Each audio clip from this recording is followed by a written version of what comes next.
হ্যামিলনের বাসলার মতো সমাবেশকে ভাসিয়ে দিয়েছেন নাহিদ ইসলাম। মন্তব্য এনসিপি নেতা আলাউদ্দিন মোহাম্মদের।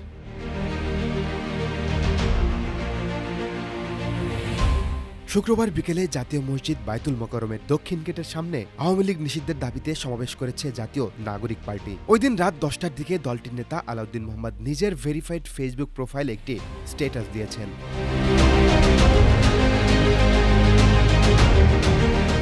ফেসবুক স্ট্যাটাসে তিনি লিখেছেন, আজকের সমাবেশে সবচেয়ে ছোট বক্তব্য দিয়েছেন হাসনাত আব্দুল্লাহ। আওয়ামী লীগকে নিষিদ্ধ করতে হবে,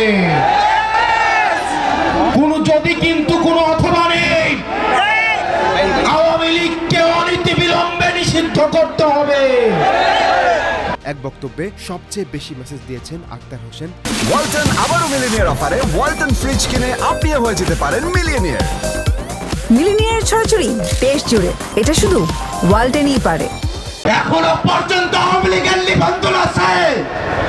আমরা হুঁশিয়ারি দিয়ে বলতে চাই যে আওয়ামী লীগ বাংলাদেশে সন্ত্রাস করেছে। আওয়ামী লীগের নাম নির্বাচনের নিবন্ধনের খাতা থেকে কেটে সন্ত্রাসীদের খাতায় উল্লেখ করতে হবে।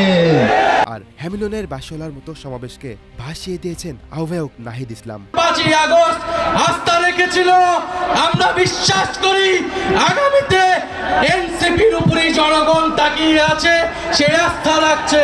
আলাউদ্দিন মোহাম্মদ লেখেন, নাহিদ ইসলাম আজকে অসাধারণ বক্তব্যের পর যেভাবে স্লোগানে নেতাকর্মীদের উজ্জীবিত করলেন, আমি আবারও বলতে চাই আপনি এই তরুণ প্রজন্মের মহানায়ক।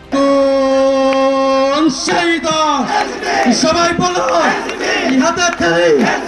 সবাই বলো সারা বাংলা ছাত্র জনতা, সবাই বলো হাতের তালি, মুখে বলি সারা বাংলা, রূপসা থেকে পাথরিয়া, টেকাফ থেকে তেতুলিয়া, সারা ঢাকা, সারা বাংলা সংগ্রামে সংস্কারে। আপনার জন্য প্রযোজ্য, তোমরা আমাকে একটি কার্যকরী টিম দাও, আমি বাংলাদেশকে আমূল বদলে দেব। এছাড়া ফেসবুক পোস্টে তিনি জানান, তিনি বিশ্বাস করেন যে নাহিদ ইসলাম আল্লাহর দেয়া উপহার, আমাদের দরকার তাকে আগামীর জন্য প্রস্তুত করার রাজনৈতিক পরিবেশ তৈরি করে দেওয়া। সাগর আহমেদ, জনকণ্ঠ।